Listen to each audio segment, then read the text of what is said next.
La principauté connaît son prochain souverain. Ce sera Jacques, le fils du prince Albert II et de la princesse Charlène. Lorsqu'il accédera au trône, il sera le deuxième Jacques de la dynastie à régner. Jacques Ier, né en Normandie Jacques-François Léonard en 1689, avant de devenir Jacques IV de Matignon, abandonne son nom et ses armes pour épouser en 1715 Louise Hippolyte Grimaldi. Il était d'une grande famille aristocratique française, d'une grande famille noble française, d'origine bretonne et normande, donc étant possessionné à la fois en Bretagne, d'où le nom de Matignon, aujourd'hui dans les Côtes d'Armor, mais aussi en Normandie, dans les départements actuels de la Manche et du Calvados. Et c'est dans leur hôtel de Matignon, l'hôtel de Matignon à Paris, actuelle résidence du Premier ministre français, que les princes de Monaco ont vécu à Paris durant tout le XVIIIe siècle. Donc en réalité, Manuel Valls vit dans le décor des princes de Monaco. Au décès de son épouse en 1731, Jacques-François Léonard devient prince souverain de Monaco sous le nom de Jacques Ier de Monaco. Il gouverne la principauté pendant 2 ans avant d'abdiquer en faveur de son fils aîné Honoré III.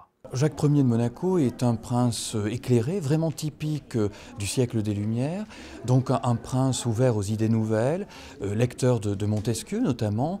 On conserve dans la bibliothèque du Palais Princier une très belle édition de l'Esprit des lois de Montesquieu, annotée de façon manuscrite par lui-même. Un prince amateur d'art, donc un prince véritablement représentatif de son temps et qui, sur le plan intellectuel, a été un prince véritablement marquant dans la dynastie, puisqu'il a rassemblé une collection d'art très importante, remarquée à l'époque, parmi les plus importantes d'Europe, qui était au Palais de Monaco, qui était à l'hôtel de Matignon à Paris, et qui était dans d'autres résidences, en Normandie notamment, qui appartenaient à ce moment-là au prince. Homme de caractère, Jacques Ier ne recule devant rien, il est très déterminé et dynamique dans l'accomplissement de ses tâches. C'est un prince lecteur, amateur d'art, ouvert sur les idées de son temps et qui ensuite cherche à les appliquer, cherchait à diversifier les ressources économiques de la principauté et à se battre, je dirais, pour maintenir la souveraineté de Monaco, donc qui, même si c'était une pièce rapportée, avait totalement fait sien le projet dynastique des Grimaldi et le fait de maintenir, de sauvegarder, de préserver l'indépendance de la principauté. Depuis, les liens entre le pays de Matignon et Monaco ont toujours été très forts.